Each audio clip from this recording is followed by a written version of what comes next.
How's it going, everyone? It's me, Vivi, and welcome back to some Sly Cooper. So, the Sly series has, of course, altered or removed content, especially the first game, Sly 1 and the Thievius Raccoonus. So with that, me and Bassub Games, you guys have known him as Super Cooper, right? We've decided to come up with a list. We're about to go over 34 items, let's call it that. Altered content, removed content, or call it the most noticeable differences from the series. Here's the format. We've split everything equally into two parts. Part 2 will be over on Bassub's channel, the link will be in the description below. And do keep in mind, there will be a lot of demo comparing in this video, alright? Also, everything will be put in order. Since Sly 1 has a bunch of stuff, expect part 1 to be all about the first game, alright? So with that being said, if we do miss anything interesting, mention it in the comment section below. So yep, let's begin. The Panda King was originally supposed to be the first member of the Fiendish Five, not Sir Raleigh. This was part of the Jam Pack Winter demo. Now in 2017, when Sucker Punch discussed the making of Sly Cooper a bit in their 20th anniversary article, they brought up the whole thing with the Panda King, how he was supposed to be part of the first world. Let me bring up the quote for you guys. During development of Sly, we'd held off on building the Panda King world, the first level players encountered, until the end of development. We figured after designing and building 3 other worlds, we'd be really good at it, and we wanted the first world people played to be exceptionally good. So that's what we did. We built the first world last. Then after it was done, we held a focus test with real players, and it was a complete disaster. No one could make it past the first level. We'd been playing the game for years, so we thought the tricky jumping and sneaking techniques we'd added were great, but new players were completely lost. So afterwards, they realized that the game was close to shipping. They thought of changing the order of worlds. They put Panda King 4th, and at the same time, they implemented the invisibility move. If you guys had no idea about this, well, there it is. It's actually pretty interesting. The clue bottles in the demo had wrenches on them instead of question marks, and the icon on top right corner looked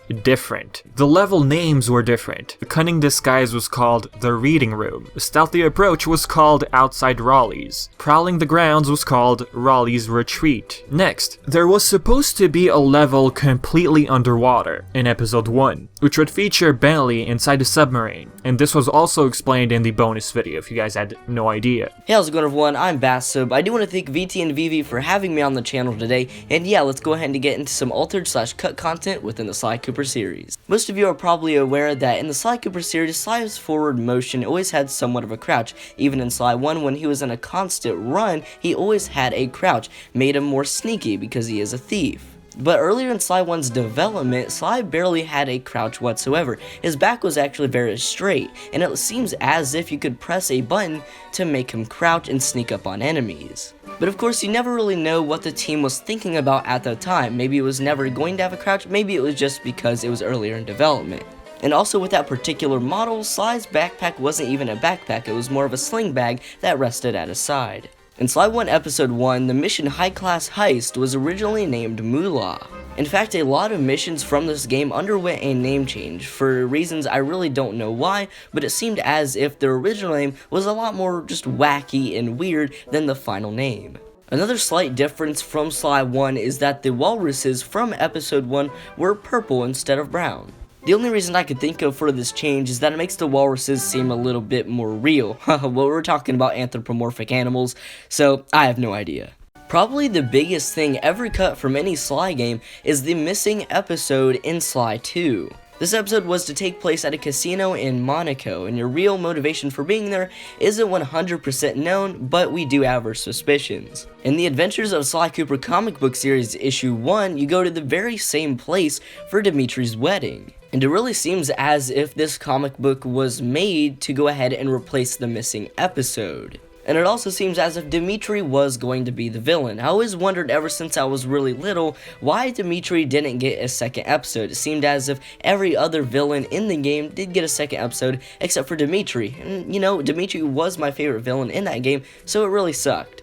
But it looks like Sucker Punch made up for it by giving us a comic book, so we still get the story from that missing episode. Not much is known about the missions that were to take place in that episode. The only one that we know of has to do with Bentley driving a yacht into the casino, which is pretty crazy if you ask me. The last piece of altered content that I have is in Sly 1, all the coins that were going to be spread across all of the episodes originally had Sly's logo on them. According to the developers of the game, this was eventually changed because it didn't feel like stealing if all of the coins that you stole had your logo on them.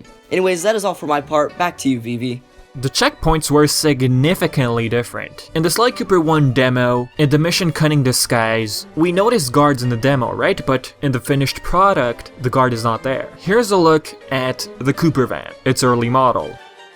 Another thing about Sly 1, mission straight to the top. The guard dogs were supposed to be red, but then switched to gray. You can find a bunch of these old screenshots on Wiki, the link will be in the description below as well. Next, when Sly picks up the keys looking at the final product, a scene plays, right? You can't move the camera or anything like that, you have to wait for the scene to be over. But as for the demo, you can actually move the camera around, the music, animation is all the same. But looking at this one, it looks completely weird. Having a victory pose and the actual scene in the final product, alright, I get that. But in the demo, you can still move the camera around. Sly's probably like, hey, what are you doing? Like, just give me 5 seconds to finish, alright? Again, if you look back at the Sly 3 bonus video, the team explained that Sly's cane was originally supposed to have multiple functions. We can notice 2 functions, spraying water and freezing enemies. Now what would you guys think of Sly's cane being customizable, let's say? What would you say about bringing back the original idea of having multiple functions? As for multiple functions, I guess what we've had so far was his canes split into 2 in Sly 2, right? The episode with Jean Bassan, but that was it. Anyhow, before I wrap up the video, I want to bring up an extra. A couple of days ago over on the Sly Cooper community on Amina, which I've mentioned a couple of times, and I don't know if you've ever noticed, but I always leave the link in the description. Anyways, someone shared a video of someone who's part of the community who apparently got their hands on the press kit of Sly Cooper, the European version, which was released in 2002. Now in this book comes 2 CDs. In one of them, he was able to dig inside the files, and what he found was beta footage of the first game. You can notice some differences, which is pretty cool. Now, I'm not going to say anything else. What I'm going to do is, I'm going to leave the link to that video in the description below. If you want to check it out, go ahead. So, just a reminder, part 2 will be over on Bassub's channel. The link of part 2 will of course be in the description below. And yep, hopefully you guys enjoyed part 1, and thank you so much for watching. Me to bust out my new climb move.